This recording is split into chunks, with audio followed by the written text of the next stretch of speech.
हरे कृष्ण हरी बोल.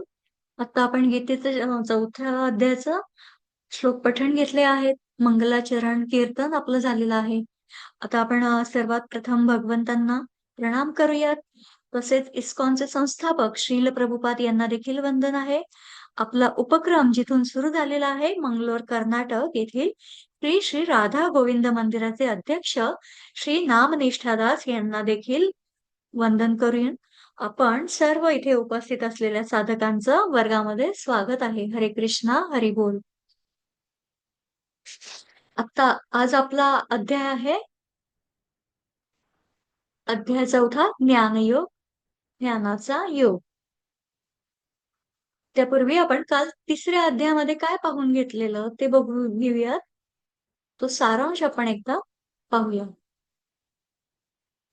आता तिसरा अध्याय कर्मयोग काल आपण जाणून घेतला आणि त्यावरती आपण आज चौथ्या म्हणजे आता जे आपण म्हटलेला ज्ञानाचा योग म्हणजे ज्ञान कर्म संन्यास योग या अध्यायाच्या आपण आता अध्ययनाला विवेचनाला इथे आपण आज आरंभ करणार आहे. तर बघा आपण अत्यंत भाग्यवान आहोत कारण बघा निरंतर आपल्या सोबत राहणाऱ्या या अशा शाश्वत म्हणजे गीतेशी भगवद्गीतेशी म्हणजे इस्कॉन द्वारा आपण इथे जी भगवद्गीता जशी आहे तशी या मार्फत इथे आपला हा योग जोडून आलेला आहे. तर हा काही केवळ ग्रंथ आहे का तर नाही. तर इथे साक्षात म्हणजे युद्धभूमीवर अर्जुनाला साथ देण्यासाठी प्रत्यक्ष भगवंत श्रीकृष्ण त्याच्या सोबत होते आणि आपल्या जीवनात आपल्या सर्वांसोबत सर्व प्रकारच्या परिस्थितींमध्ये म्हणजे आजही होते कालही आहे आणि अनंत काळामध्ये राहतील. तर आपल्या जीवनामध्ये सर्वांसोबत म्हणजे कोणतीही परिस्थिती असली तरी साथ देण्यासाठी ही वाङ्मयीन श्रीकृष्ण भगवंत गीतेच्या रूपात आहेत. म्हणून जयतु जयतु गीता वाङ्मयीन कृष्णमूर्ती.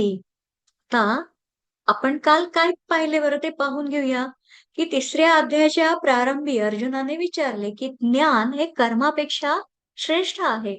मग युद्धासारखं हे असं घोर कर्म मला करण्यास का बरं तुम्ही प्रवृत्त करत आहात? आणि मग त्यावर भगवंतांनी जो उपदेश केलेला आहे तो काय आहे? कर्मयोग आहे. मग त्याच्यामध्ये काय विषय होते की त्याग की कर्म असं जेव्हा विचारलं म्हणजे एकम वद कोणी विचारलं? अर्जुनाने भगवंतांना.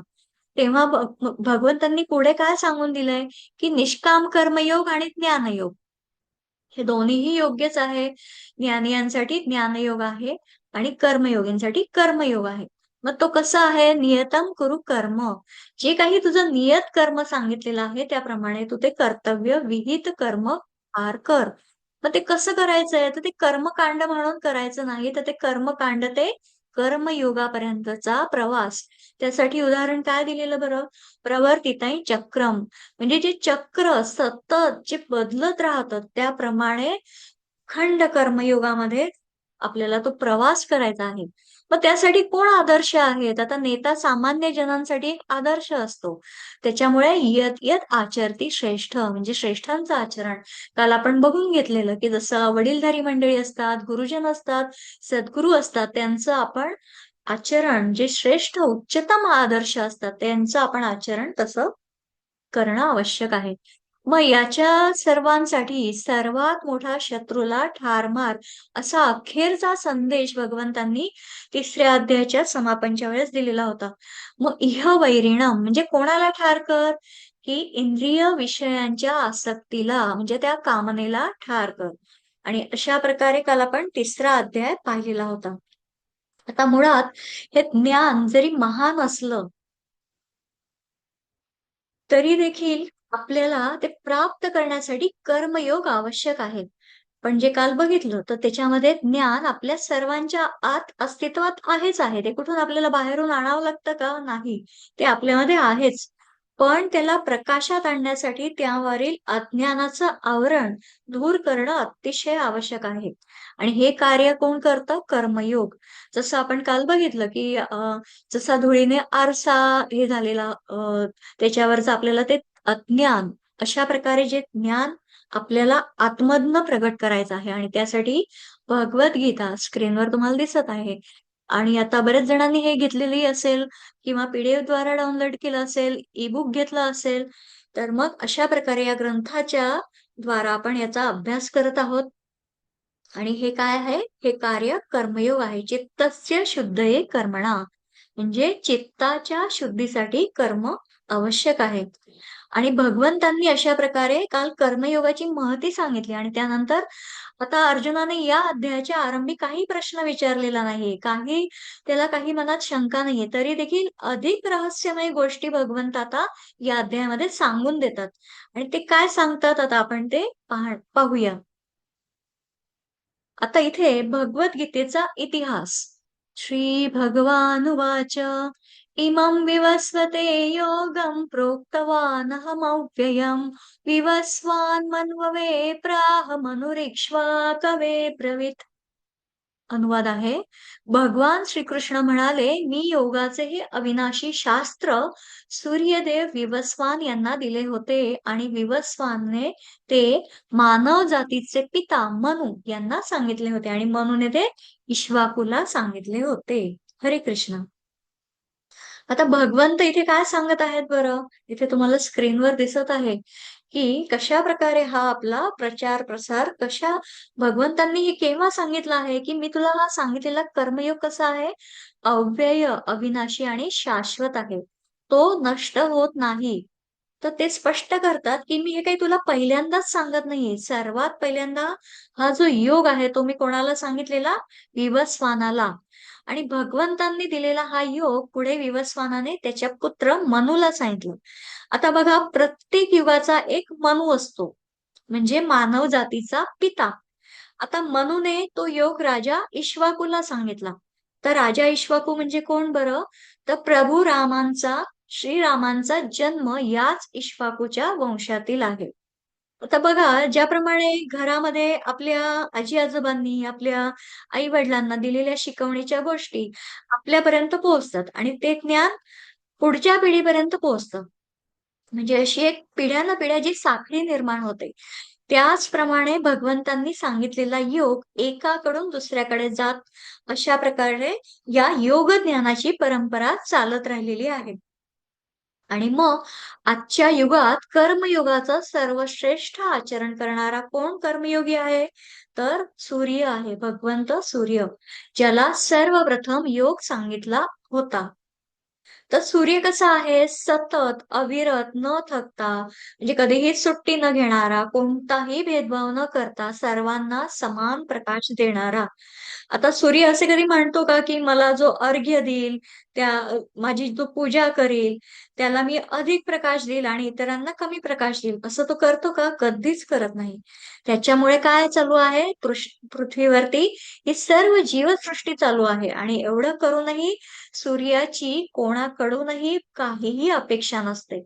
आणि त्यामुळे हा संदेश आपल्यासाठी काय सांगून देतो, की इतकं कार्य केलं तरी त्या बदल्यात काही मिळावं अशी अपेक्षा ठेवली, तर साधक हा कर्मयोगापासून दूर जातो.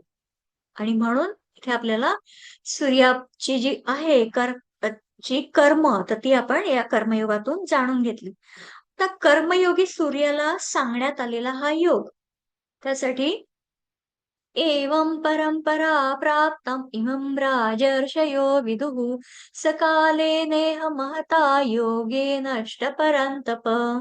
अनुवाद आहे, याप्रमाणे हे परमश्रेष्ठ विज्ञान गुरु शिष्य परंपरेद्वारे प्राप्त करण्यात आले आणि राजर्षींनी ते त्याच पद्धतीने जाणून घेतले.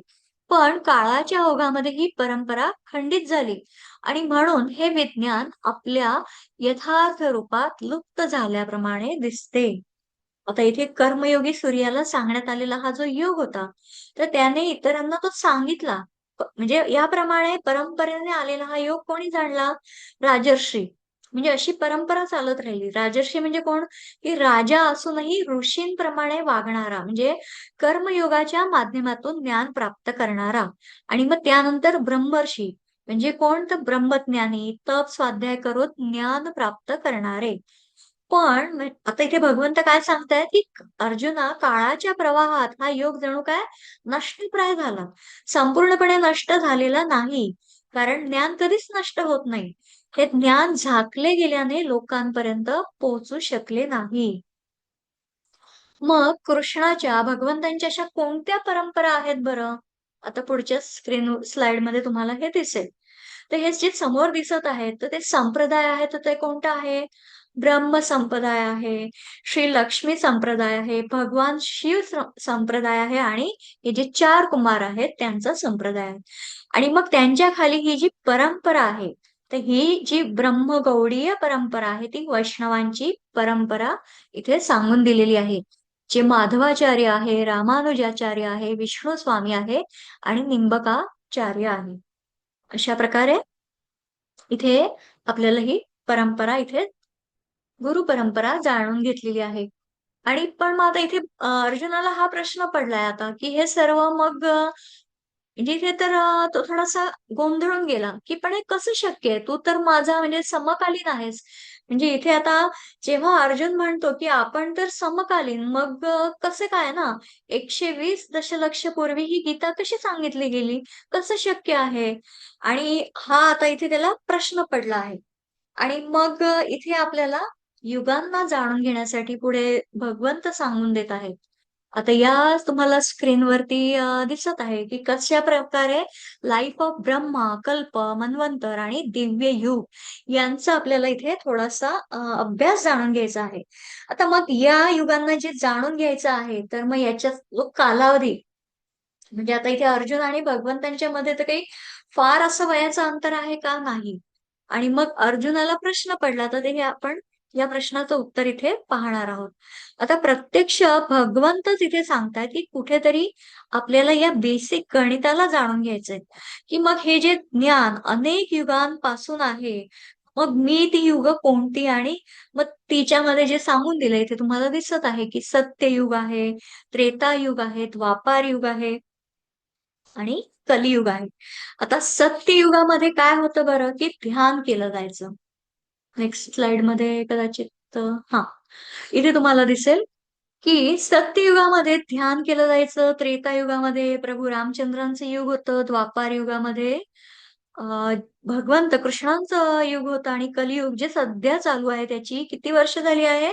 5117. म्हणजे इथे तुम्हाला स्क्रीनवर ब्रह्मदेवांचं जीवन, तर मग यांचा कालावधी किती आहे? तर ब्रह्मदेवांचं जे जीवन जाणलं तरी देखील त्यामधून युगांचा काळ समजतो. म्हणजे बघा आता यामध्ये 4 युगांची 27 चक्र संपलेली आहे. थोडं गणिती विज्ञान आहे, तर ते थोडंसं आपण अभ्यासणार आहोत, जाणून घेणार आहे आपल्या माहितीसाठी. त्याच्यामुळे थोडस काळजीपूर्वक लक्षपूर्वक ऐका. तर कलियुगामध्ये दुप्पट काय आहे? तर द्वापार युग म्हणजे किती? इथे तुम्हाला स्क्रीनवर दिसत आहे की 8,64,000. त्याच्यापेक्षा तिप्पट काय? त्रेतायुग. तेवढी ती 12 लाख वर्ष. आणि त्याच्यानंतर युग ते आहे सत्ययुग, म्हणजे त्याच्याही 5 पट आहे. आणि मग त्याच्यात 17,28,000 वर्ष, जे इथे तुम्हाला आता दिसत आहे स्क्रीनवरती. अशा प्रकारे इथे सांगून दिलेलं आहे ही सगळी मिळून सर्व वर्ष, आणि कलियुगाची किती? 4,32,000. अशापैकी 5,117 वर्ष पूर्ण झालेली आहे, म्हणून ते ब्रह्मदेवाचं जीवन. आता ते जीवन म्हणजे किती बरं झालेलं आहे? इथे बघा, 155.52 ट्रिलियन. आता म्हणजे किती? अरब कोटींच्याही पुढे आहे. अशा या 4 युगांच्या वर्षांना काय म्हटलं जातं? कल्प. आणि अशी 27 चक्र म्हणजे 116 दशलक्ष, आणि त्याच्यानंतर ही 30 दशलक्ष वर्ष, आणि कलियुगाची 5,117 वर्ष. म्हणजे बघा, 116 + 30 + 5,117, म्हणजे इथे जे दिलेलं आहे 120. नेक्स्ट स्लाइड मध्ये दिसत असेल तुम्हाला, 120 दशलक्षांपूर्वी ही गीता विवस्वानाला सांगितली गेली, आणि सूर्यदेवांनी ही मनूला सांगितली, जे मनू हे या मानव जातीचे पिता, आता आपण बोललो. आणि म्हणून ही गीता मानव जातीपर्यंत आलेली आहे. तिला 120 दशलक्ष पूर्ण झालेले आहे. म्हणून हे शांती पर्वामध्ये सांगून दिलेलं आहे की मानव जातीपर्यंत हे ज्ञान कधी आलं? तर इक्ष्वाकू पासून, म्हणजे प्रभू रामचंद्रांच्या काळातील पूर्वज होते तेव्हा प्रगट झाली. म्हणून महाराज इक्ष्वाकूंच्या काळापासून गीता अस्तित्वात होती. म्हणून त्रेता प्लस द्वापार जसे आधी सांगितल्याप्रमाणे कलियुगापेक्षा दुप्पट, तिप्पट आणि चौपट, म्हणून 2+3 बरोबर 5 × 4, जे आपण आता बघितलेलं आहे. पुढील स्लाइड मध्ये दिसेल.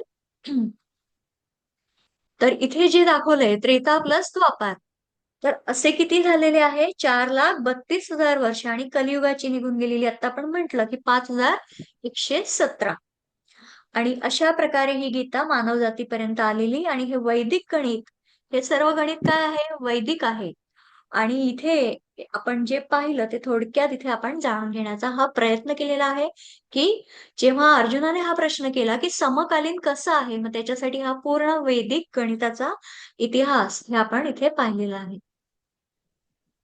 आता त्याच्यासाठी ब्रह्मदेवांचा 1 दिवस, ब्रह्मदेवांचा 1 तास, मिनिट आणि असा 1 सेकंद, म्हणजे असे 1,00,000 वर्ष, अशा प्रकारे इथे हा पूर्ण गणित इथे मांडून दिलेला आहे.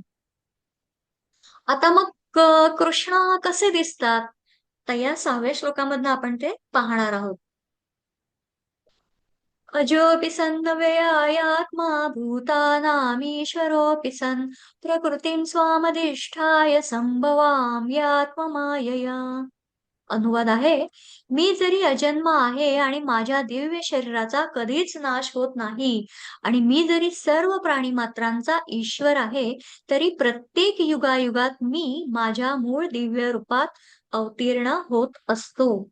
आता भगवंतच सांगतायत की मी कोण आहे, माझा जन्म म्हणजे काय आहे, हे सर्व रहस्य भगवंत या श्लोकातून सांगून देतात. की भगवंत म्हणतात, तुला वाटतं की हे शरीर आत्ता मी धारण केलेलं तुझ्या समोर आहे, माझा जन्म झालाय असं वाटत असलं तरी खरी गोष्ट म्हणजे काय आहे? मी अजन्म आहे. अजन्म म्हणजे काय बरं? ज्याचा कधीही जन्म होत नाही, जो आधीपासून आरंभीपासूनच आहे. ज्याचा जन्म झाला त्याचा मृत्यू होतो. पण मी मात्र कसा आहे? अव्यय अविनाशी परमात्मा. मी सर्व भूत आणि प्राणी मात्रांचा ईश्वर आहे. इथे हे सर्व का सांगायला लागलं आहे अर्जुनाला? कारण इथे गोंधळलेल्या अवस्थेत आहे. कारण ज्याप्रमाणे भगवंतांनी आरंभीच सांगितलं की हा मी योग कल्पांत काळापासून, विवस्वानापासून सांगून ठेवलेला आहे, तेव्हा अर्जुनाला हा समकालीन असल्याचा प्रश्न पडला. आणि म्हणून भगवंतांना इथे सांगावं लागत आहे की मी अजन्म आहे, आणि माझं हे युगायुगांमध्ये मूळ रूपामध्ये मी अवतीर्ण होत असतो.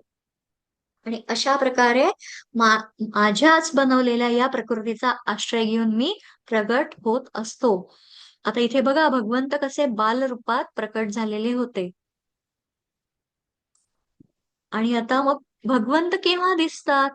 त्यासाठी हा श्लोक तर बरेच आपण दरवेळेस म्हणतच असतो. खूपच प्रचलित आहे. यदा यदा हि धर्मस्य ग्लानिर्भवति भारत अभ्युत्थानमधर्मस्य तदात्मानं सृजाम्यहम्. अनुवाद आहे, जेव्हा जेव्हा आणि जेथे जेथे धर्माचरणाचा ऱ्हास होतो आणि अधर्माचे वर्चस्व होते, त्यावेळी हे भारता मी स्वतः अवतीर्ण होतो. आता बघा इथे धर्मस्य म्हणजे धर्माचरणाचा ऱ्हास, अतिशय महत्वाचा श्लोक आहे.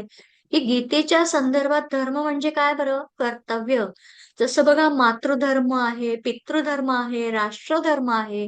म्हणजे मातेचे तिच्या मुलांविषयी, मुलांचे माता पित्यांविषयी असलेले कर्तव्य हा त्यांचा धर्म आहे. धर्माची व्याख्या काय आहे? धारयति इति धर्मः. ज्याने सर्व काही धारण केलेले आहे, जो समाज किंवा राष्ट्राला धारण करतो, तो धर्म हाही एक अर्थ येतो. आता संदर्भ जाणून त्याचा अर्थ समजून घेणं आवश्यक आहे. बघा की बघा आता नीती नियम, जे काही रूल रेग्युलेशन्स असतात त्याप्रमाणे वागणं, ही आता धर्माची सर्वसाधारण आपल्या व्यावहारिक जीवनामधली संकल्पना, व्याख्या आहे. आता बघा, डावीकडून वाहने चालवणं, वाहतुकीचे जे नियम असतात, तर ते देशाचं नागरिक म्हणून काय बरं आपलं कर्तव्य आहे. आणि याचं सर्वांनी पालन केलं तर मुळात काय होतं? अपघात कमी होतात. आणि सर्वच जण त्यांच्या धर्माचं आपण पालन केलं तर बघा भगवंतांना प्रकट होण्याची, येण्याची गरज आहे का? नाही, भासणारच नाही त्यांना येण्याची गरज. पण जेव्हा मनुष्य आपलं धर्म विसरतो, तर धर्म म्हणजे फक्त पूजापाठ आहे का? नाही. तर विविध भूमिकांमधील कर्तव्यांमध्ये तो चूक करतो, तेव्हा संसारात, प्रपंचात गडबड सुरू होते. आणि जेव्हा धर्माचे पालन केले जात नाही, तेव्हा अधर्माची वृद्धी होते. जेव्हा जेव्हा धर्माची हानी होते, धर्माचा व्यय होऊ लागतो, तेव्हा लोकांना धर्म, कर्तव्य यांची आठवण करून देण्यासाठी भगवंत प्रकट होतात, असं भगवंतांचं विधान आहे. आणि मग त्यासाठी इथे का बरं अवतरित होतात? परित्राणाय साधूनां विनाशाय च दुष्कृतां धर्म संस्थापनार्थाय संभवामि युगे युगे. भक्तांचा उद्धार करण्यासाठी आणि दुष्टांचा विनाश करण्याकरता तसेच धर्माची पुनर्स्थापना करण्याकरता मी स्वतः युगायुगात प्रगट होतो. हरे कृष्णा. कोणाचा तरी माईक आवाज येतोय.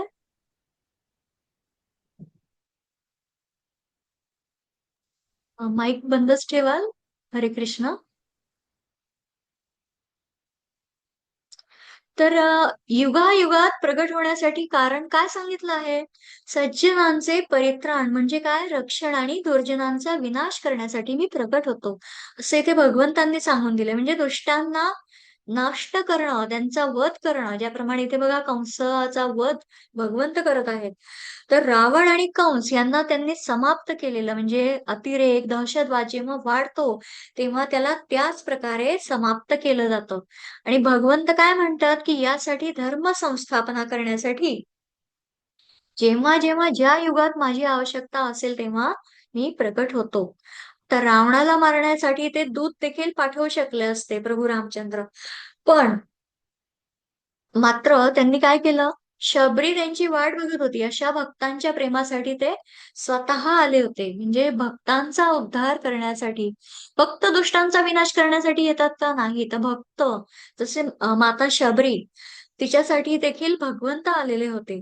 आता प्रकट होतो म्हणत आहे म्हणजे काय बरं? तर त्यासाठी एक कथा, एक छोटीशी कथा सांगते, की भगवंतांवरती एक दृढ श्रद्धा असलेला एक भक्त होता आणि त्याचा इतका पक्का विश्वास होता ना, की कोणतंही संकट आलं तरी भगवंत मदतीसाठी स्वतः धावून येतील. असं त्याने असंच मनातून पूर्ण त्याची तो श्रद्धा होती ती चांगली होती. पण काय होतं एकदा त्याच्या गावामध्ये पूर येतो आणि सगळीकडे पाण्याची इतकी पातळी म्हणजे इतका तो ओला दुष्काळ, सगळीकडे पाणीच पाणी पूर्ण वाढू लागतं. तर तो भक्त काय करतो आश्रयासाठी एका झाडावर जाऊन चढतो. आता एवढ्यामध्ये काय होतं, की त्याच्या दिशेने लाकडाचा एक ओंका वाहत येतो आणि मग दूरवर असणाऱ्या लोकांनी जे बाजूला असतात, समोर टेकडीवर असतात, तर ते काय सांगतात त्याला आवाज देतात आणि सांगतात, की "अरे, तू त्या ओंक्यावर जाऊन चढ, म्हणजे तू बुडणार नाही." आणि मग तो काय म्हणतो, की "चिंता करू नका, माझा देव येऊन मला वाचवणार आहे." मग तो ओंका पण काय होतो, वाहत-वाहत पुढे निघून जातो. काही लोक त्याला नाव घेऊन येण्यासाठी होडी घेऊन येण्यासाठी वाचवायला येतात. पण देव मला वाचवेल असं सांगून त्याने काय करतो त्याच्यावर नावेवर चढायला देखील नकार देतो. मग थोड्या वेळाने काय होतं सेनेचं हेलिकॉप्टर येतं कारण पाण्याची पातळी इतकी वाढत राहते. मग ते काय करतात वरतून त्याला शिडी सोडतात आणि सांगतात की बाबा रे तू याच्यावर चढ. पण मग तो म्हणतो तुम्ही हे सर्व का करताय? माझा भगवंत येऊन मला वाचवणार आहे ना. आता मात्र काय होतं पाणी त्याच्या अगदी गळाशी येतं. म्हणजे आता त्याचं इतकी कठीण परिस्थिती येते आणि तो काय करायला म्हणजे हे होतो बुडू लागतो. आणि मग तेव्हा जीवाच्या आकांताने तो आता घाबरून भगवंताचा धावा, देवाचा धावा करत करत ओरडू लागतो, की "देवा, काय तू असा? माझा तर तुझ्यावर एवढा विश्वास होता आणि तू माझ्यासाठी आला पण नाहीस. तू असं का केलं?" मग त्यावर देवाचा, भगवंतांचा आवाज त्याच्या कानी पडला, की "अरे वेड्या, तो ओंडका तुझ्याकडे कोणी पाठवला होता बरं? तो नाव घेऊन येणारा माझ्याशिवाय दुसरा कोणी होता का? आणि हेलिकॉप्टरमधनं शिडी मी तुझ्यासाठी टाकली होती. पण तरी देखील तू मला काही ओळखलं नाहीस. त्यामुळे भगवंत कोणत्या रूपात प्रकट होऊन आपल्याला वाचवतील, याचा अर्थ न समजून घेता तू नुसता बसून राहिला. त्यामुळे हे कसं चालेल बरं? म्हणूनच भगवंत नक्कीच प्रकट होतात. मात्र ते कसे हे जाणून घेणं अत्यंत आवश्यक आहे. आणि त्यामुळे कलियुगामध्ये ते संघटित रूपात प्रगट होणार आहेत. संघे शक्ती कलौ युगे. म्हणजे भगवंत असे काही आपल्याला समोर प्रगट होणार नाही, तर त्यासाठी इथे सांगून दिलेलं आहे, की संघीची शक्ती जी संघटित रूपात होणार आहे, तर ती त्याच्यामधनं भगवंतांचं प्राकट्य होणार आहे.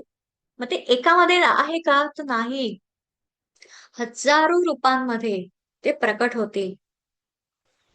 आणि आपण आपल्या आतील भगवंतांना जागृत करू, तेव्हा ती संघटित शक्ती निर्माण होईल आणि ती भगवत शक्ती असेल जी आपल्याला वाचवेल. आणि अशा प्रकारे कृष्णाला जाणून घेण्याचा फायदा मग काय आहे बरं? तर जन्म कर्म च मे दिव्यम एवं यो वेत्ति तत्त्वतः त्यक्त्वा देहं पुनर्जन्म नैति मामेति सोऽर्जुन. अनुवाद आहे, जो माझ्या जन्माचे आणि कर्माचे दिव्य स्वरूप जाणतो, तो देहत्याग केल्यानंतर या भौतिक जगतात पुन्हा जन्म घेत नाही. तर हे अर्जुना, तो माझ्या शाश्वत धामाची प्राप्ती करतो. आता बघा, इथे इतका महत्वाचा संदेश देऊन दिला आहे, की जो हे जाणून घेईल, काय जाणून घेईल? की तत्वाने जन्माचे आणि कर्माचे दिव्य स्वरूप. तर म्हणजे इथे देहत्याग केल्यानंतर पुनर्जन्म घ्यावा लागत नाही. तो कोणाला प्राप्त होतो? भगवंताला. का बरं? तर त्याने भगवंतांचं दैवी जन्म आणि कर्म तत्वतः म्हणजे तत्वनिष्ठी जाणलेले असते. आता तत् म्हणजे काय? तो. आणि तो म्हणजे त्याचा भाव. भगवद्गीतेत आता भगवंत जे सांगून पाहत आहे, तर त्यामागे त्यांचा काय भाव आहे? हे जाणून घेणं म्हणजे काय आहे? त्यांना तत्वतः जाणणं. आता भगवंतांचा जन्म म्हणजे अर्थात त्यांचं प्रकट होणं आणि त्यांचे कर्म यांना जो खोलवर जाणून घेईल, तत्वतः जाणून घेईल, तो काय करेल? स्वतःला जाणून घेईल. स्वतःला काय जाणून घेईल? की हे शरीर म्हणजे मी नाही.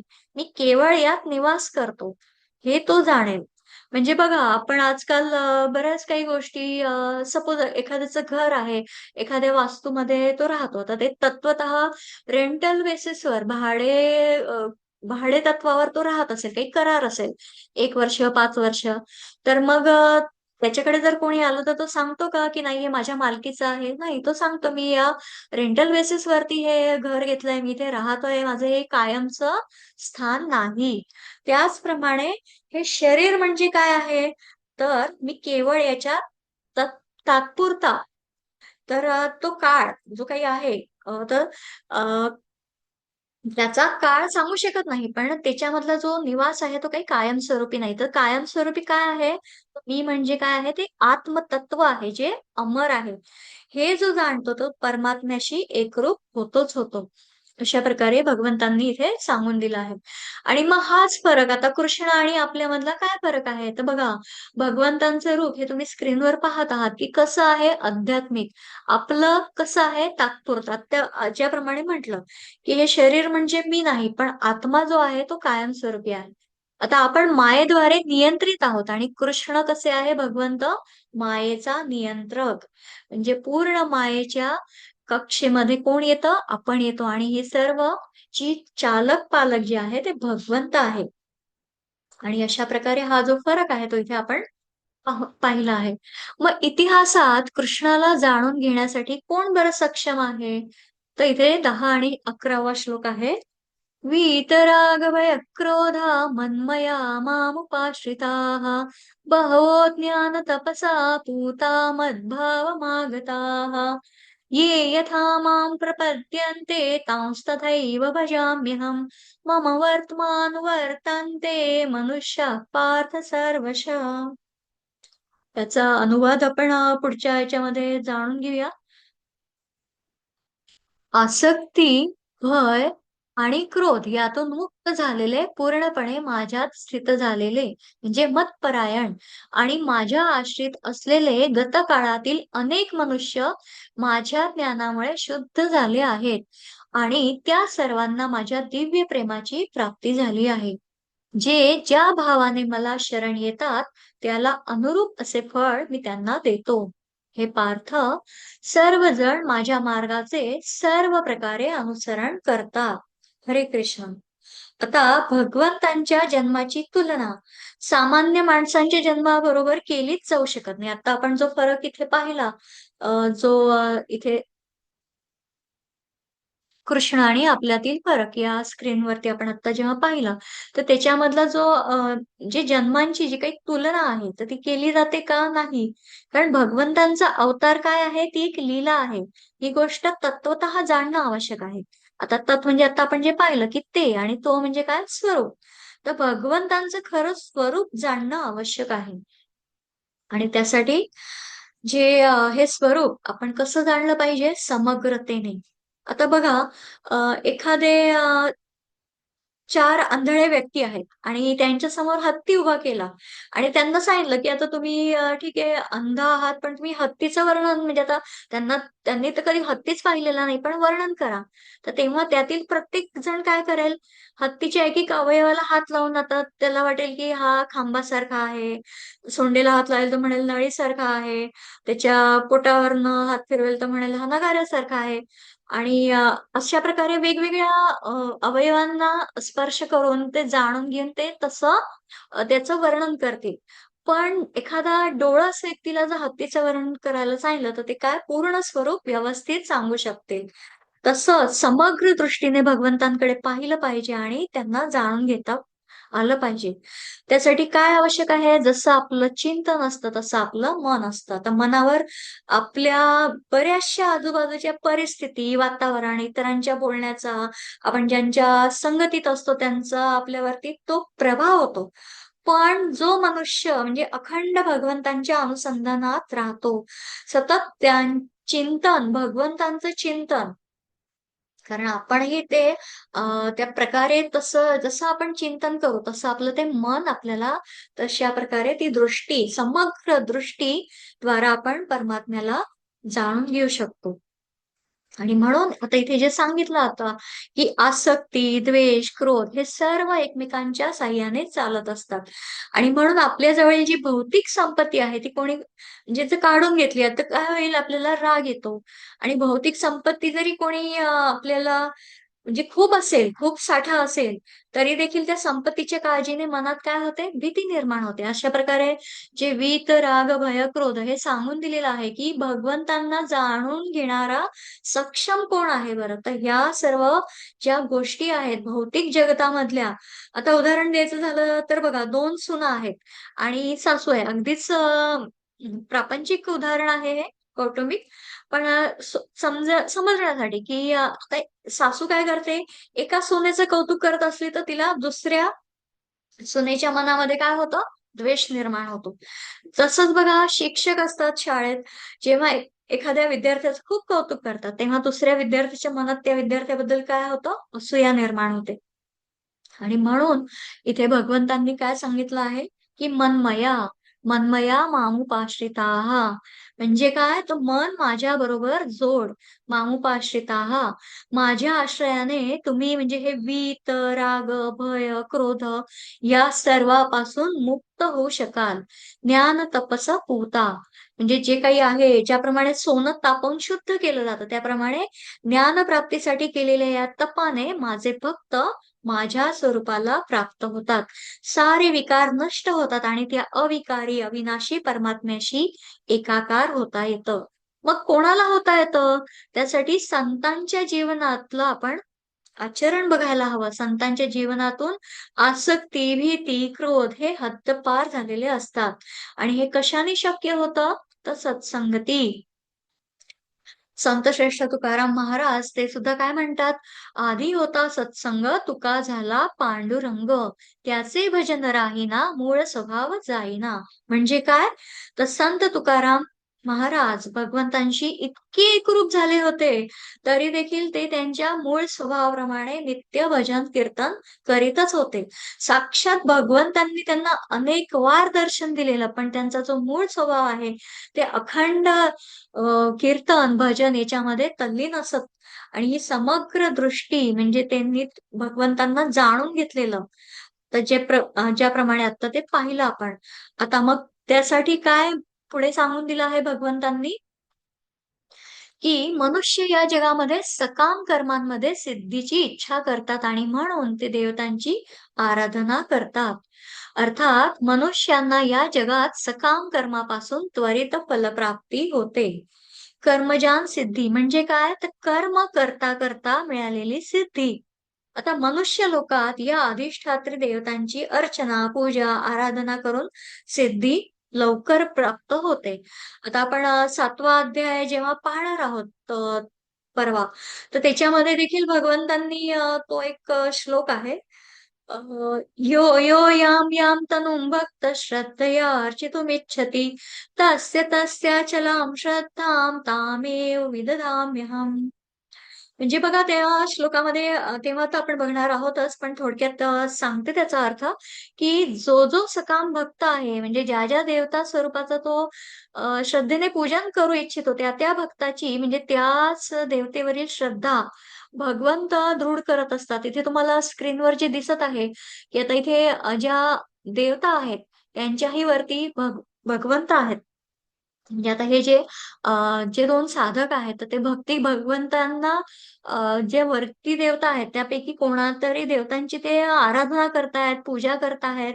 त्याप्रमाणे मग त्यांची त्या देवतांवरील श्रद्धा कोण दृढ करतं? भगवंत करतात. आणि कर्म करता करताच कर्म सिद्ध होत जातं आणि त्यातील दोष निघून जातात. अशा प्रकारे मग त्याच्यामधले जे वर्णन आहे, चातुर्य वर्णम, मग हा 13वा श्लोक काय सांगून देतो, की चातुर्य वर्णम मया सृष्टम गुणकर्म विभागशः तस्य कर्तारपि मां विद्य कर्तारमव्ययम्. अनुवाद आहे, भौतिक प्रकृतीचे 3 गुण आणि त्यांना अनुरूप अशा कर्माला अनुसरून मी मानवी समाजाचे 4 विभाग निर्माण केले आहे आणि ते तू जाणले पाहिजे, की जरी मी या व्यवस्थेचा कर्ता असलो, तरीही मी अव्ययी असल्यामुळे अकर्ताच आहे. हरे कृष्ण. आता काही लोक बघा या श्लोकाचा चुकीचा अर्थ काढतात. म्हणजे काय म्हणतात, की त्यांना असं वाटतंय, की हे उच्च-नीच असा मतभेद केला आहे, जातीवाद केला आहे. पण इथे भगवंत काय सांगतायत, हे स्क्रीनवर दाखवलंय बघा. क्षत्रिय काय करतोय, ब्राह्मण काय करतोय, वैश्य काय करतोय आणि हा शेतकरी काय करत आहे. तर मग अशाप्रमाणे म्हणजे शूद्र म्हणजे तो श्रमशक्ती म्हणजे शेतकरी हे जे स्क्रीनवरती आहे तर इथे जे चारही वर्ण सृष्टीच्या निर्माणाबरोबरच स्वयंनिर्मित झालेले आहेत. आता हे आपण आजकालच्या या भौतिक जगतात जातीभेद, वर्णभेद हे सर्व केलेत. पण मुळात भगवंतांनी काय सांगून दिलंय, की ब्राह्मण म्हणजे काय? ज्ञानशक्ती आहे. क्षत्रिय म्हणजे बाहुबल आहे. वैश्य म्हणजे वित्त शक्ती आणि शूद्र म्हणजे श्रमशक्ती.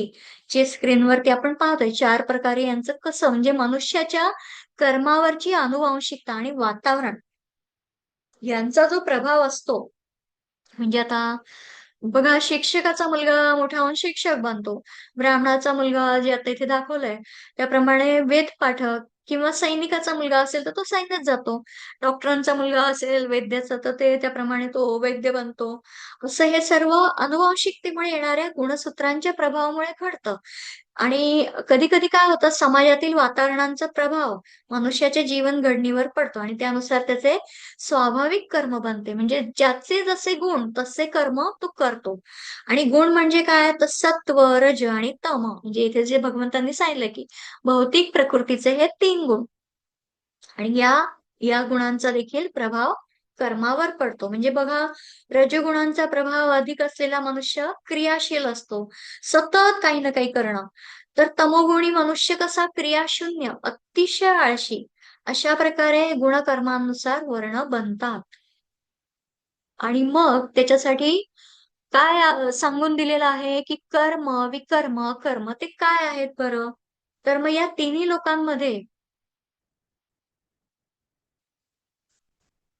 हा एक राहिलेला 14वा श्लोक घेऊया त्याआधी.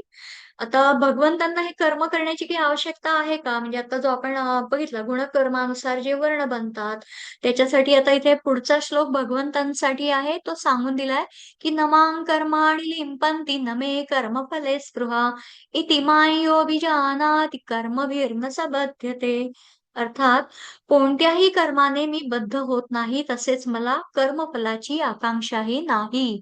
जो माझ्याबद्दलचे हे सत्य जाणतो तो सुद्धा कर्मफलांनी बद्ध होत नाही. म्हणजे इथे सांगत आहेत भगवंत, की अर्जुना मला या तिन्ही लोकात काहीही कर्तव्य नाही आणि मिळवण्याजोगी कोणतीही वस्तू मिळाली नाही, असंही नाही. आता इथे भगवंत स्क्रीनवरती तुम्ही बघत आहात. कशाप्रकारे भगवंतांनी हे सगळे कर्तव्य कर्म काय-काय केलेलं आहे. युद्धप्रसंगी देखील सारथ्य केलेलं आहे. बलराम आणि भगवंत कसे अ, गायींना घेऊन जात आहेत. शिवाय युद्धप्रसंगी कसे पितामह भीष्मांच्या वरती रथाचं चाक घेऊन धावून आलेले आहे आणि इथे पूजा करत आहेत. सांदीपनी गुरु जे आहेत भगवंतांचे, जे गुरुकुलामध्ये त्यांनी जे शिक्षण घेतलेलं, तर ते सुद्धा त्यांनी कर्तव्य कर्म व्यवस्थित केलेलं आहे. आता तिथे त्यांना ती काही सर्व करायची गरज होती का? नाही, कारण भगवंतच आहे साक्षात. म्हणजे तरीही ते काय, भगवंत सांगत आहे की मी कर्म करतच असतो. की जसं बघा, खरं तर पूर्ण जग म्हणजे भगवंतांचे कसं आहे, अधीन आहे. त्यांना कर्म करण्याची ही काही आवश्यकताच नाही. भक्तांचा मार्ग प्रशस्त करण्यासाठी भगवंत अवतार घेऊन कर्म करत असतात. ते कर्माचा त्याग करत नाही. जे आता आपण सांगितलं की गोपालक बनून गायी चरण्याचं काम करत आहे. सांदीपनी ऋषींच्या आश्रमात जाऊन ज्ञानार्जन, त्यांची सेवा, शिवाय जरासंधाबरोबरही अनेक वेळा युद्ध केलेलं आपण ते जाणतो.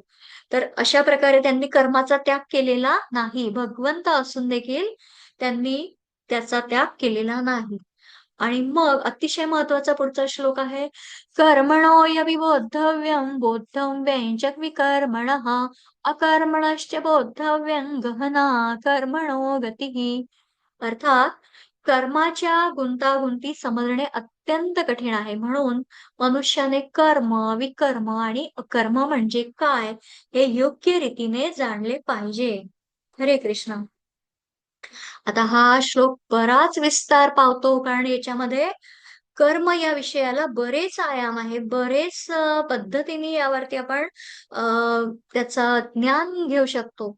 तरी देखील यथामती मी हा प्रयत्न करते, जेवढा आपल्यापर्यंत ते ज्ञान, तो उपदेश देण्याचा प्रयत्न करते. आता बघा की ज्याचं मुळात फळ कधी, कुठे, ज्या कर्माचं केव्हा, कसं मिळतं हे ठरतं. तर ही कर्मगती कशी आहे? इथे भगवंतांनी काय सांगून ठेवले? गहना कर्मणो गतीही. म्हणजे ही गती, कर्मगती अत्यंत गहन आहे. तर ती कशी तत्वतः समजून घ्यायची आहे.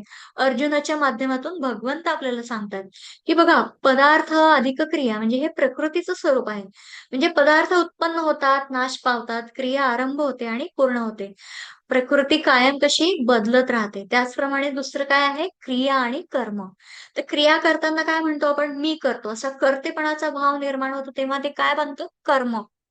आणि तिसरं आहे विधी निषेध. म्हणजे जे कर्म शास्त्रानुसार होतं, ते विधी कर्म, आणि जे शास्त्रातील नियम झुगारून केले जातं ते निषिद्ध कर्म. आता शुभ, अशुभ ही सुद्धा त्यामध्ये येतात, की निषिद्ध कर्मामध्ये शुभ, अशुभ कर्म घडून येतात. आता बघा, स्मशानात जाणं हे अशुभ कर्म मानलं जातं, पण विधीनुसार ते करावंच लागतं. मंदिरात भगवंत दर्शनासाठी जाणं हे शुभ कर्म आहे, पण स्नान न करता आपण देवालयात जाणं हे निषिद्ध कर्म आहे. आता विधी कर्म हे कसं आहे? शुभ, आणि निषिद्ध कर्म ह अशुभ मानलं जातं. म्हणजे काय? की जसं स्नान न करता मंदिरात जाणं हे अशुभ कर्म आहे. त्याच प्रकारे कर्माचे अजून पुढे प्रकार सांगून देते, की कायिक, मानसिक आणि वाचिक. आता म्हणजे काय? काया, वाचा, मन या तीनही गोष्टी कर्म करण्यामध्ये सहाय्यभूत ठरतात. आता सतयुगामध्ये बघा, मनात आलेला पापी विचार सुद्धा तेव्हा पापकारक ठरत होता. एवढं प्रचंड ते सत्ययुगातलं पावित्र्य होतं. पण कलियुगामध्ये मात्र बघा, मनात आलेला पापी विचार पापाला कारणीभूत ठरत नाही. आणि म्हणजे त्याचं काही फारसं काही मनात आलाय ना, त्यामुळे तो काही विचार त्याच्यामधनं पाप ठरतच नाही. आणि मनाने चांगला विचार केला तर पुण्य देखील प्राप्त होतं. हा कलियुगाचा प्रभाव आहे. आणि गोस्वामी तुलसीदासांनी देखील म्हटलं आहे, की कलिकर एक पुनीत प्रतापा मानस पुण्य होही नाही पापा. अशा प्रकारे हा सत्ययुग आणि कलियुगातला हा कर्माचा सिद्धांत इथे आहे. पुढे जाऊन येतं की सात्विक, राजस आणि तामस. आता वर उल्लेख केलेले हे सर्व जे कर्म आहे ते या 3 श्रेणींमध्ये येतात. मग त्याच्यामध्ये काय येतं? संचित, क्रियमाण, प्रारब्ध, जे काल आपण परवाच्या याच्यामध्ये आपण चर्चेमध्ये बोललेलो. म्हणजे काय? तर पूर्वजन्मीचं कर्म हे काय आहे? संचित आहे. संचितच प्रारब्ध बनतं आणि ते या जन्मी भोगावं लागतं. आता क्रियमाण म्हणजे काय? की या जन्मी वर्तमानात, म्हणजे आता जे चालू वर्तमान आहे ते आपल्याकडून घडणारा जो काही क्रिया आहे, कर्तव्य आहे, तर ते काय आहे? पुरुषार्थ. म्हणजे बघा एक सोपं उदाहरण सांगते की एखाद्या बँकेत आपण वेगवेगळ्या डिपॉझिट्स म्हणजे फिक्स डिपॉझिट मुदत ठेवी म्हणतात ना, हा मुदत ठेवी असतात. तर ते आपण त्या रिसिट्स ठेवतो. तर म्हणजे एखादी मुदत ठेव जर आपण 2-3 वर्षांनी त्याची ड्यू डेट काय मॅच्युरिटी असेल, ती तारीख असेल, तर ती काय झाली क्रियामान झालं असं समजायला हवं. तर क्रियामान म्हणजे काय भोगात असलेले भोग आणि वर्तमानातील पुरुषार्थ. म्हणजे क्रियमान आपल्या पुरुषार्थानुसार कमी अधिक होत असतात. आपल्या मृत्यूसमयी जे क्रियमान शिल्लक राहतं, जो काही बॅलन्स राहतो, म्हणजे आपण जे म्हणतो टॅली अकाउंटच्या वेळेस, मार्च एंडिंगच्या वेळेस कॅरी फॉरवर्ड जो बॅलन्स आहे, मग तो लॉस असतो किंवा प्रॉफिट असतो. तर मग त्याच्यामध्ये काय शिल्लक राहतं ते पुढच्या जन्मी संचित कॅरी फॉरवर्ड पुढे जातं ते. अशा प्रकारे कर्मयोग, निष्काम कर्मयोग आणि कर्म संन्यास योग. त्यासाठी परमात्मा प्राप्तीसाठी कर्म केले जाते तो काय आहे? कर्मयोग, जो काल आपण पाहिला. आणि निष्काम कर्मयोगात कर्मफलाचा त्याग होतो. कर्म संन्यास योगामध्ये कर्तेपणाचा भाव समाप्त होतो, जो आपण आता कर्म संन्यास पाहतोय. त्याच्यामध्ये नित्य, नैमित्तिक, काम्य, निषिद्ध, प्रायश्चित्त, उपासना इतका सखोल अभ्यास आहे की आपण या सर्व 6 प्रकारांनी कर्म करत असतो. म्हणजे आता 5व्या अध्यायातील 8व्या आणि 9व्या श्लोकामध्ये याचं वर्णन आपण तेव्हा पाहणार आहोत, की पाहणे, ऐकणे, स्पर्श करणे, वास घेणे म्हणजे तो श्लोक ठीक आहे, हरे कृष्ण. तो तेव्हा सांगते. तर प्रलपन, विसृजन, गृह्णन असं त्या पद्धतीने त्याचं आहे, की ही जी पाहणे आहे, ऐकणे आहे, स्पर्श, वास घेणे, भोजन करणे, चालणे आहे, झोपणे आहे, अशी सर्व ही काय आहे? नित्य कर्म आहे. म्हणजे आपण काय एकदाच पाहतो का? नाही. आपण सकाळी उठल्यापासून आपलं काही ना काही चालूच असतं. ऐकतो आहोत, स्पर्श करणं, वास घेणं, भोजन करणं, चालणं, झोपणं अशा प्रकारचे म्हणजे आता विद्यार्थी अभ्यास करतात, गृहिणी भोजन बनवते. अशा प्रकारची जी आपल्या वाटेला आलेली जी कर्म दैनंदिन आहे ती काय आहे? नैमित्तिक कर्म आहे. आणि आपल्याला एखाद्या गोष्टीची इच्छा होते आणि त्या इच्छापूर्तीसाठी आपण जे कर्म करतो ते काय आहे? काम्य कर्म. म्हणजे पूजापाठ करणं, यज्ञ करणं ही काय आहे? काम्य कर्म आहे. म्हणजे जे कर्म शास्त्राला अनुसरून नाही ते काय आहे पुढे निषिद्ध सांगितलं आहे. म्हणजे मांसाहार, परस्त्रीगमन, परद्रव्याचा लोभ, अ, द्रव्य अ, अपेय प्राशन काय असतं ते. तर हे जे काय आहे तर ते निषिद्ध कर्मांचा जो परिणाम आहे तर तो आपल्याला टाळण्यासाठी जे कर्म केलं जातं, तर ते प्रायश्चित्त कर्म असतं. तर ते काय असतं, की भगवंतांजवळ बसून त्याचं ध्यान केलं जातं, ती उपासना. अशा प्रकारे हा कर्म, विकर्म, अकर्म अतिशय महत्वाचा आहे. त्याच्यामध्ये कर्म म्हणजे सामान्य कर्म म्हणजे ज्यावेळी तीव्र आसक्ती निर्माण होते, मग खोटं बोलून, फसवून, बेईमानी करून एखादं कर्म केलं जातं, ते काय आहे? विकर्म आहे. अकर्म हा काय? एक योग आहे आणि हा गीतेचा मूळ भाव आहे. मुळात कर्म समजून घेणं हे कल्याणकारी आहे. आता एका सोप्पं उदाहरण सांगते, अकर्म म्हणजे काय? कारण हे खूप गहना कर्मणो गतीप्रमाणेच झालेलं आहे. कारण कितीही विस्तार सांगितला तरी आपली एक वेळेची पण मर्यादा आहे. त्यामुळे मला खूप वाटत आहे याबद्दल खूप सांगावं, पण आपल्याकडे अ, त्यामुळे एक छोटंसं उदाहरण सांगते, की कर्म म्हणजे काय? तर गाडीचं इंजिन म्हणजे आपली कामना समजू आणि गाडीचं चालणं म्हणजे काय? क्रिया. आता घाट चढतोय किंवा एखादा डोंगर किंवा ते जे काही आहे ट्रेकवरती जातोय, तर तिथे जे घाट चढताना गाडीचं इंजिन चालून करून आपल्याला काय करावं लागतं? गिअर टाकावा लागतो. तेव्हा ती गाडी घाट चढू शकते. आणि उतारावर मात्र काय आपण गाडीचं इंजिन बंद करतो आणि तरी सुद्धा गाडी चालू शकते. तर इंजिन म्हणजे काय आहे? कामना. आणि जीवनातही अशी स्थिती येते पहा, की जेव्हा कामना समाप्त होतात आणि कर्म सुद्धा आपोआप समाप्त होत राहतात. म्हणजे जीवनात जेव्हा भक्तीचा सत्संग मिळतो, म्हणजे आता आपण हे सर्वजण जे सत्संग करत आहोत, जो उपदेशामृत ग्रहण करत आहोत, आत्मसात करत आहोत, ही अतिशय महत्त्वाचे बोध आपल्याला 18 दिवसांमधून आपण जे काही ज्ञान ग्रहण करत आहोत, तर हे काय आहे, की त्याच्यामधनं आपलं कर्ते पण नाहीसं होतं आणि नियत कर्म तर चालूच राहतं. पण आपल्या कामना समाप्त व्हायला लागतात. म्हणजे योग्य कामना असतात, पण अयोग्य कामना ची आसक्ती असते, तर त्यालाच अकर्म म्हणतात. म्हणजे भक्ताकडे कर्तृत्वाचा भाव नसतो, कर्मफळाची अपेक्षाही नसते. कारण तो भगवंतांच्या कार्यात फक्त फक्त निमित्त होतो. आणि त्यासाठी काय आवश्यक आहे? तर मग पुढील श्लोकामध्ये इथे विकर्मी, कर्मी, अकर्मी आता आपण जे पाहिलं, आता हा विकर्मी तुम्ही स्क्रीनवर बघत आहात, की कशा पद्धतीने हा म्हणजे तो शास्त्राचं, वेदाचं पालन करत नाही. त्याच्यामुळे त्याला काय होतं, मग तो खालच्या प्रजातींमध्ये, योनीमध्ये म्हणजे त्याचं पतन होण्याचा धोका अधिक वाढतो. आणि साधू संतांना तर हे अमान्य आहे. हे अभक्ष्य भक्षण करत आहे. तो कशा पद्धतीने त्याला त्याचं ज्ञानच नाहीये. कारण मुळात त्याला हे म्हणजे मानव जातीच्या मूळ उद्देशाचा पराभव असल्या कारणाने त्याचं इथे पतनच होणार, असा तो विकर्मी आहे. मग कर्मी कसा आहे? जे बाजूला दुसऱ्या याच्यावर तुम्हाला दिसत आहे.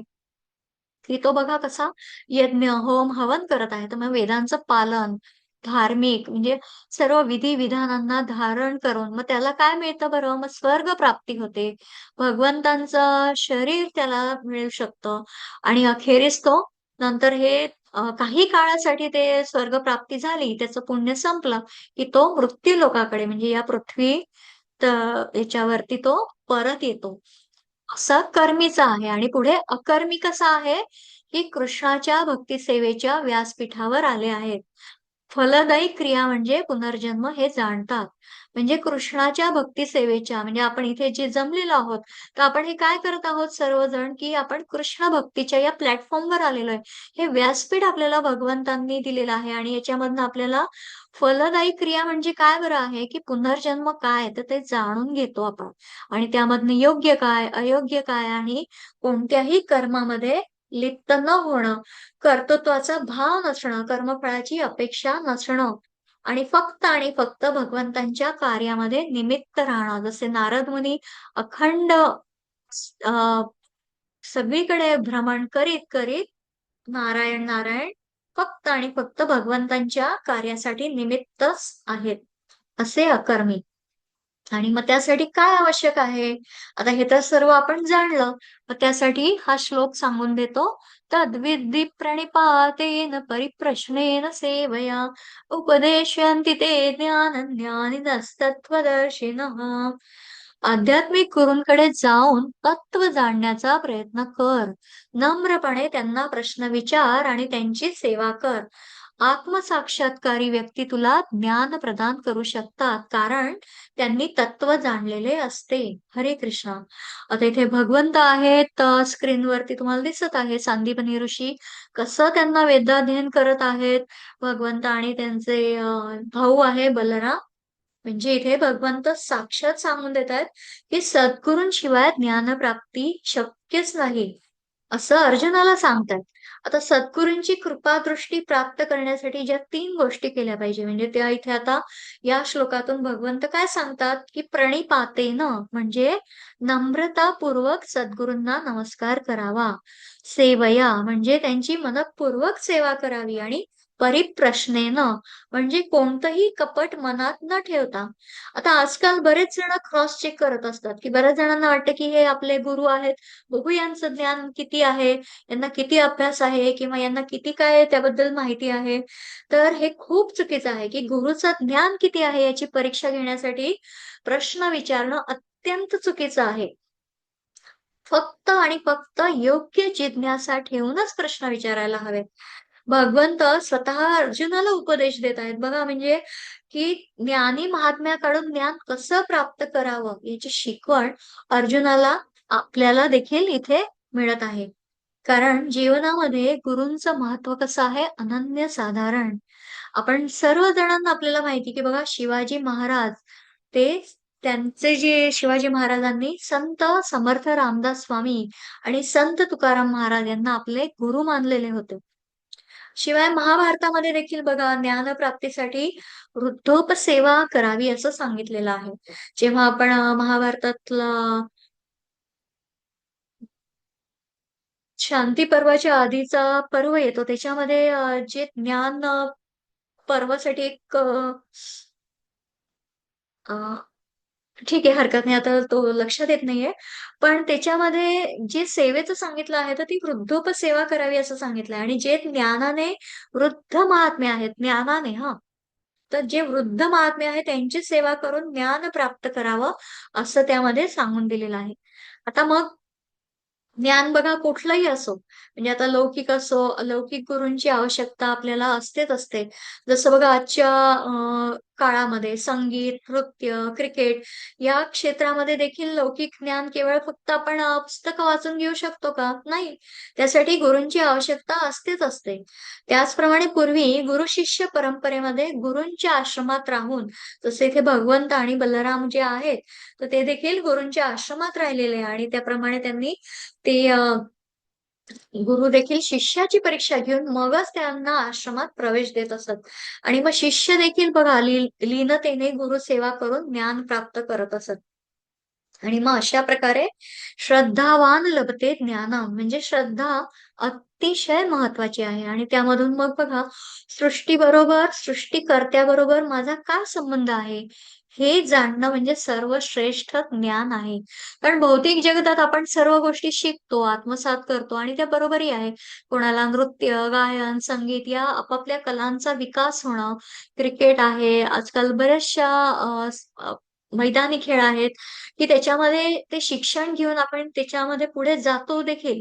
पण सगळ्यात महत्वाचं काय आहे, की जो निर्माणकर्ता, सृष्टीचा निर्माणकर्ता जो आहे आणि सृष्टीबरोबर म्हणजे हे काही जग आहे, म्हणजे जीव, जगत आणि जगदीश्वर यांचा परस्पर संबंध काय आहे, हे जाणून घेणं म्हणजे हे खरं ज्ञान आहे. समर्थ रामदास स्वामींचं देखील श्रीमद दासबोध ग्रंथ कोणी वाचत असेल तर त्याच्यामध्ये देखील आहे की पहावे आपणासी आपण या नाव ज्ञान म्हणजे आपणासी आपण म्हणजे आपण पाहून आपल्याला ते ज्ञान पाहणं आहे की जीव काय आहे, जगत काय आहे, भगवंत जगताचा हा ईश्वर काय आहे आणि त्यासाठी काय करणं आवश्यक आहे तर एक एक कर्म भगवंतांना अर्पण करीत जाणं. कारण भगवंतांच्या या नित्य अनुसंधानाने चित्त शुद्ध होतं आणि मग स्वयं आत्मनी विंदंती ही स्थिती प्राप्त होते. म्हणजे स्वतःच स्वतःला आपण ओळखू लागतो. ज्ञान तर आपल्याजवळ असतेच असते. पण काय होतं राग, द्वेष, अहंकार इत्यादी उपाधी असतात, ही जळमट असतात. जसं काल आपण पाहिलं की आरशावर असलेली ती धूळ त्याच्यामुळे ते अज्ञान आपल्याला आपण स्वतःला जाणू शकत नाही. जर ती धूळ काढली तर तो आरसा स्वच्छ होऊन आपण त्याच्यामध्ये आपलं प्रतिबिंब दिसू शकतं. त्याचप्रमाणे बघा एखादी हिऱ्याची अंगठी तलावात पडली, तर त्याच्यावर काय होतं? चिखल निर्माण होतो, जमा होतो म्हणजे ती दिसेनाशीच होऊन जाते. आणि एखाद्या जमिनीमध्ये बघा बी पेरलं आणि पुन्हा-पुन्हा आपण आता त्याची किती वाढ झाली हे बघण्यासाठी सारखी-सारखी तर जमीन उकरून पाहिलं तर ते बीज कधीतरी अंकुरित होईल का? सेट होईल का ते? नाही होणार. म्हणून हळू आपल्या अंतिम सत्यापर्यंत पोहोचण्यासाठी आपल्याला दीर्घ काळपर्यंत माहित नाही हा काळ किती आहे, अनेक जन्मांचा आहे, की हाच जन्म अखेरचा आहे. काल मी जे सांगून दिलं होतं, की त्याप्रमाणे आपल्याला कर्मयोगाचं आचरण करावं लागतं आणि म्हणूनच या अध्यायामध्ये भगवंत अर्जुनाला आणि त्याच्याद्वारे आपल्याला सांगत आहे, की श्रद्धा विरहित जिज्ञासा काहीही उपयोगाची नाहीये. मनात संशय ठेवूच नये आणि श्रद्धा ठेवावी. श्रद्धावान माणसालाच ज्ञान प्राप्त होते आणि त्यायोगे परमशांतीचा लाभ होतो. आणि अशा प्रकारे हा अध्याय इथे पूर्ण होतो आहे. झालेली ही उपदेश सेवा भगवंत चरणी अर्पण करते आहे. इति चतुर्थोऽध्यायः. हरे कृष्णा, हरी बोल. रेकॉर्डिंग स्टॉप करते, शेअरिंग स्टॉप करते आणि मग पुढे आपण प्रश्नोत्तर सत्र घेऊयात. हरे कृष्णा, हरी बोल.